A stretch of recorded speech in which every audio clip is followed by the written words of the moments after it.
Hey guys, welcome back to another video. Today I have a Q&A video for you where I will answer some of your questions. They will be mostly jewelry and running small business related. First question that I got is, what's the most difficult part of owning a jewelry business? Do you see yourself making jewelry for many years? Do you have a short and long-term plan? Well, I guess that's 3 questions in one.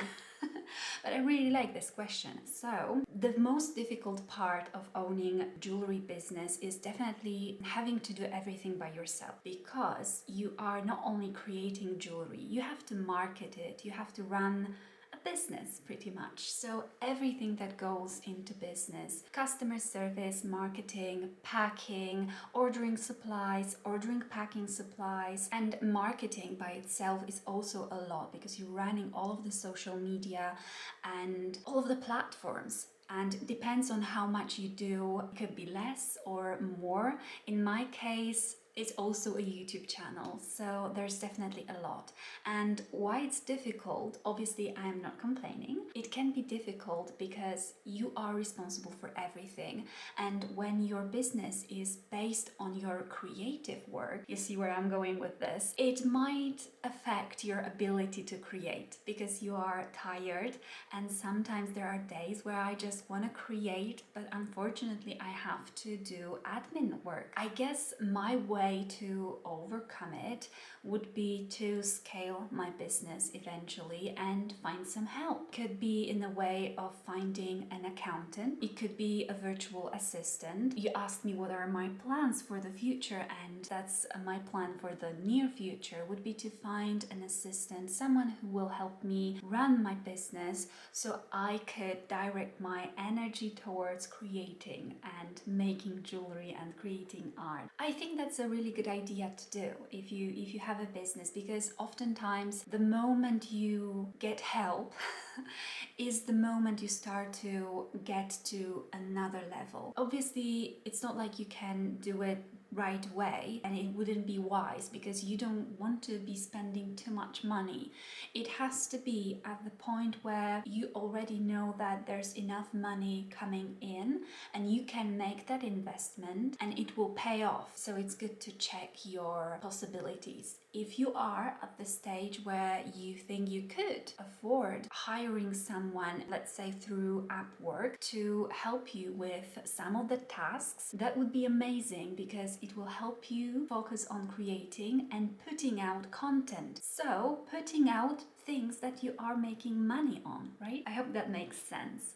And my plans for the future are also to finally do these online classes for you that I was going to be making this year. I planned to make them last year, but turns out it's just not that easy, and with everything that was going on this year, it's just easier for me to leave it for now, but I am coming back to it very soon and I'm very excited to create those for you. And in a few years time, like in the future, I would also love to have a workshop where I could host in-person classes and workshops, things like that. That would be really exciting. Or meetups, oh, that would be amazing, you know, a little space where we could sit and just have a tea and chat. That would also be really great. So that's definitely something I would love to do in the future, yes. Do you break stones by accident? Luckily, not often, but I did break few stones. It was by accident, and it was because I was lacking knowledge. So my way to avoid it is now to learn as much as possible about techniques, how to set stones properly, and about stones. They have different hardness. Some stones are softer and easier to break, like turquoise or opal, which are actually 2 stones that I broke. So it's knowing which stones are softer and which are harder, and therefore picking proper setting for them, and also knowing how much pressure you can actually apply while you're setting, or knowing that you have to, for example, cover them with alligator tape, because even a little scratch will stay there forever.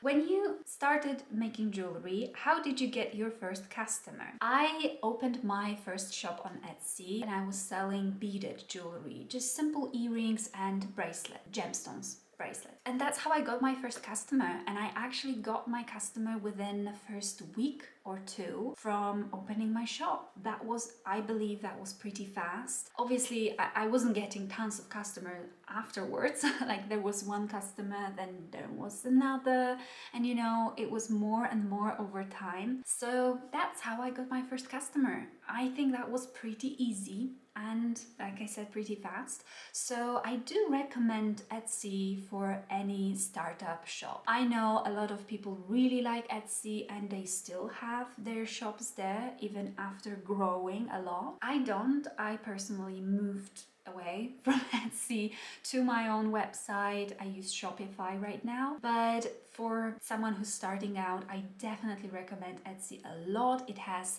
built-in audience already. A lot of people go to Etsy just like they would go to Amazon. So you have this customer base already there, search engine, and also Etsy does all of the things for you that you don't have to worry about when you're starting out. So you can focus on your product, on creating your listings and learning everything. And when you already know all of that, you can, you know, start doing things on your own. But starting on Etsy is great idea. And they also, even after, you know, raising their prices a lot, they are still on the lower end, I would say, when it comes to platforms and prices. What's your least favorite thing while making jewelry? I do enjoy most of the steps of making jewelry, but my least favorite, if I would have to pick, I guess it would be sanding and like pre-polishing, because it's hideous and it takes so much time and you can't skip any of the stages. If you are going for a certain look and certain quality, you have to do everything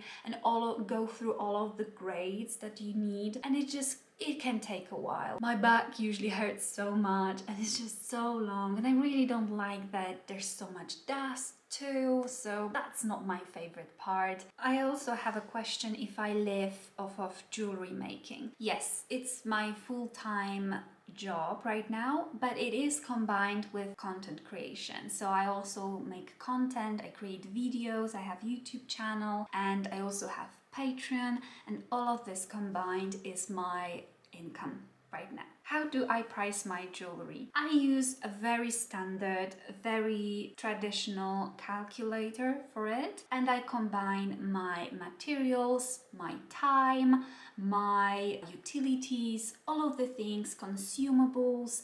This is all calculated, and that's how I sum up and come up with the price for each piece. And I recommend Jewelers Academy. I think they have a great videos about pricing jewelry on Instagram, and it's really interesting, and also it helped me a lot too. What's your favorite source of inspiration? It's a very difficult question for me because it's so hard to say, oh, this inspires me or that inspires me. Like, it's a bunch of different things. Oftentimes they are combined. So I would say when I'm feeling uninspired or I'm just having a little inspiration session, just sitting down and trying to, you know, brainstorm some new ideas, I would put on music and I would just scroll and look at different artworks, look at illustration, oftentimes Japanese artworks. I just really love Japanese art and culture, and I would start doodling and drawing, and usually that. And also I like to have my stones next to me too. These stones also, combined with all of these other elements, inspire me and designs come to my mind. And also fashion. It may be very simple, but it is a huge inspiration for me, and I often like to make jewelry that I would want to wear. Something that I would like to wear with a certain outfit on a certain day. So that's what I also like to do. Are you planning to make jewelry for men? I was thinking about it. I didn't get around to it just yet, and I've already made several pieces for my boyfriend, like a very simple rings and bracelets. I think I would like to also try a necklace. So yeah, I might do it in the future. I think it's very exciting, and I personally really love men's jewelry, certain styles, more minimalistic. So yeah, I think I would try that. If you couldn't use metals for jewelry, what materials would you use? I would definitely try wood and resin and dried flowers and gemstones. Yeah. What are your favorite tools and brands? Highest quality, most used. Also, what was your favorite piece of jewelry to make? I'll start with the second one. So, my favorite piece was Hokusai Wave. This one over here. I just really love it. First of all, I really enjoyed the process because I love sewing, so I really enjoyed sewing the whole thing. And then I was very excited to create something which is based on one of my favorite artworks ever, like a tribute to Hokusai. And I also love it. I was very happy how it turned out. I was very happy that it's sold, that Steve has it now, and it fills me with so much joy because I know that he will treasure it as much as I would. So just this whole experience connected to this jewelry piece, and also the way people reacted to it. It made me so happy and proud of myself. So I would say this one was my favorite one, and probably because of that I'm going to make another one very soon. Once I have my workshop set up, workspace, I am going to make another one slightly different but very similar. So yeah, favorite tools, huh?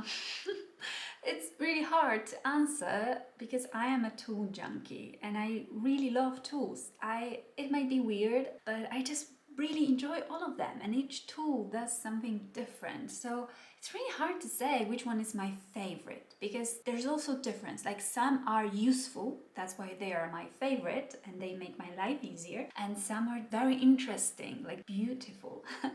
So I guess my favorite tool, because of how useful it is the pendant motor. I have one by Fordham. I'm very happy with it, and all of the attachments, hand pieces for flex shaft. I just find it so versatile and easy to use, so I would say that's my favorite tool. Yeah.